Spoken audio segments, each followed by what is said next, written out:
Siapa sangka, sebuah impian yang dulu terasa mustahil, kini mulai jadi kenyataan.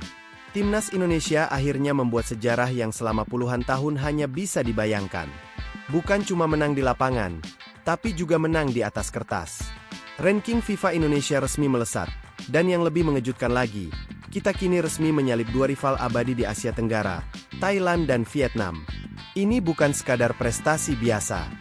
Ini adalah penegasan bahwa Garuda benar-benar bangkit. Ranking FIFA terbaru per 11 Juli 2025 menunjukkan lonjakan signifikan yang belum pernah terjadi sebelumnya. Indonesia kini bertengger di peringkat 118 dunia. Sebuah capaian luar biasa yang bahkan belum pernah terjadi dalam satu dekade terakhir. Thailand yang selama ini dianggap sebagai Raja Asia Tenggara, harus turun ke posisi 120. Dan Vietnam yang sempat menembus peringkat 90 besar dunia kini terlempar ke posisi 121. Fakta ini seolah menjadi penegasan bahwa dominasi baru telah dimulai, dan Indonesia ada di baris paling depan.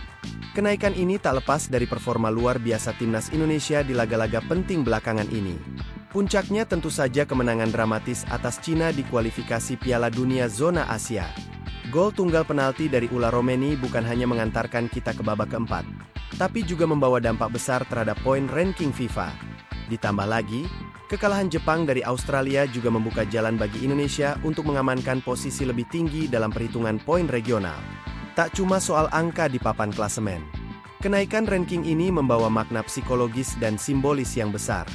Selama bertahun-tahun, Thailand dan Vietnam menjadi momok yang sulit ditaklukkan. Mereka lebih dulu mengembangkan sistem pembinaan, kompetisi yang profesional, bahkan infrastruktur sepak bola modern. Tapi kini, semua itu mulai disusul. Lewat kerja keras, konsistensi, dan keberanian mengambil keputusan besar seperti naturalisasi pemain dan mendatangkan pelatih kelas dunia, Indonesia mulai menyamai, bahkan melampaui, mereka. Patrick Kluivert, sang pelatih anyar, juga patut diberi kredit besar. Dalam waktu singkat, dia mampu memadukan pemain naturalisasi dengan bakat lokal menjadi satu kesatuan yang solid. Nama-nama seperti Jai Idzes, Ivar Jenner, Rafael Struijk, hingga Emil Audero benar-benar membawa perubahan signifikan. Bahkan gaya main Indonesia pun kini jauh lebih modern dan adaptif. Ini bukan lagi tim yang hanya bertahan dan berharap keberuntungan. Ini adalah tim yang tahu bagaimana bermain, mendominasi, dan menang dengan cara elegan. Perlu dicatat juga, sistem perhitungan ranking FIFA saat ini menggunakan metode ELO rating. Artinya, kemenangan atas lawan kuat seperti Cina atau hasil imbang melawan tim peringkat atas akan memberi tambahan poin yang lebih besar. Sebaliknya, kekalahan dari tim lemah bisa jadi sangat merugikan. Dan Indonesia telah bermain dengan sangat efisien. Mereka tahu kapan harus menyerang, kapan harus bertahan, dan yang paling penting, mereka tahu cara menang di momen penting. Selain itu, keberhasilan ini juga tak lepas dari peran federasi. Di bawah kepemimpinan Erick Thohir, PSSI terlihat jauh lebih serius membangun fondasi. Turnamen lokal diperbaiki, kompetisi usia muda ditingkatkan, dan yang paling mencolok tentu saja proyek naturalisasi strategis. Banyak yang sempat meragukan, bahkan mencibir. Tapi hasilnya kini bisa dilihat sendiri. Ranking FIFA bukan sesuatu yang bisa dicapai lewat pencitraan. Ia adalah hasil konkret dari performa nyata. Yang menarik, lonjakan ini juga membawa efek domino positif. Sponsor mulai lebih tertarik, media internasional mulai melirik, dan yang paling penting, masyarakat Indonesia mulai kembali percaya pada timnas mereka. Stadion penuh, jersey laris, dan euforia sepak bola nasional kembali hidup.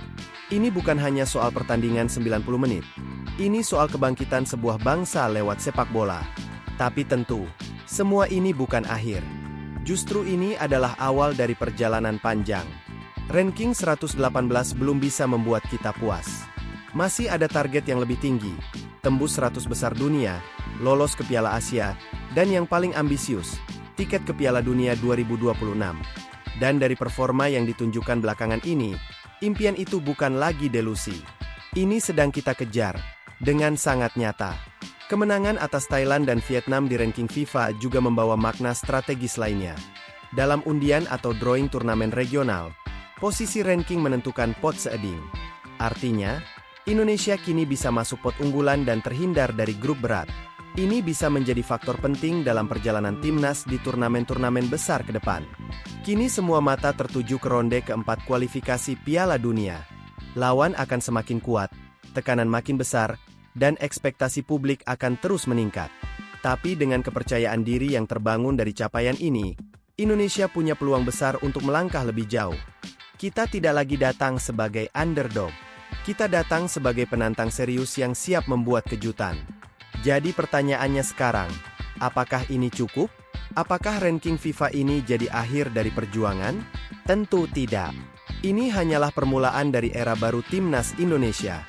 Dan kalau kamu bangga jadi bagian dari sejarah ini, sekarang waktunya kita semua mendukung lebih keras. Di tribun, di layar TV, dan di setiap obrolan harian. Karena sepak bola bukan cuma tentang 11 pemain di lapangan. Ini tentang semangat satu bangsa. Dan hari ini, Garuda telah membuktikan bahwa mimpi itu bisa jadi nyata. Kalau kamu percaya Timnas bisa tembus 100 besar dunia, tekan tombol like dan share video ini ke semua pendukung Garuda. Karena perjuangan belum selesai, dan sejarah baru sedang kita tulis bersama. #AsChatGPT. Barcelona lagi-lagi dipermalukan di bursa transfer. Klub sebesar Barca, yang dulu dengan mudah memboyong pemain bintang dari mana saja, kini harus gigit jari. Nama besar, sejarah panjang, hingga janji-janji manis tak lagi cukup. Kali ini, pemain incarannya memilih bertahan dan alasannya bukan soal uang. Di balik kegagalan ini, tersembunyi drama besar yang mempermalukan Barcelona di hadapan publik. Apa yang sebenarnya terjadi? Kenapa Nico Williams, winger muda idaman itu, justru menolak Barcelona? Ini ceritanya. Barcelona kembali harus menelan pil pahit di bursa transfer musim panas ini. Klub raksasa Katalan itu lagi-lagi dipermalukan, bahkan oleh pemain yang sebelumnya disebut-sebut tinggal selangkah lagi bergabung ke Camp Nou.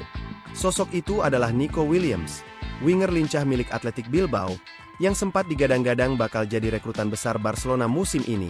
Tapi pada akhirnya, semua hanya berakhir jadi harapan kosong. Nico memilih bertahan. Bukan karena uang, bukan karena ambisi pribadi, tapi karena sesuatu yang lebih dalam. Sesuatu yang membuat Barcelona, meski datang dengan segala rayuan dan kekuatan nama besar mereka, tetap harus pulang dengan tangan hampa. Sejak beberapa bulan terakhir, nama Nico Williams memang santer diberitakan jadi target utama Barcelona. Pemain berusia 22 tahun itu tampil memukau bersama Athletic Bilbao, menjadi salah satu winger paling menjanjikan di La Liga.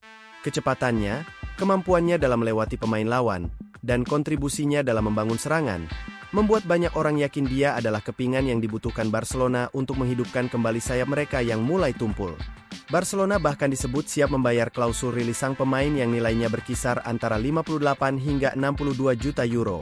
Angka yang tentu saja sangat besar, mengingat kondisi finansial Barcelona yang masih terseok-seok akibat krisis beberapa musim terakhir.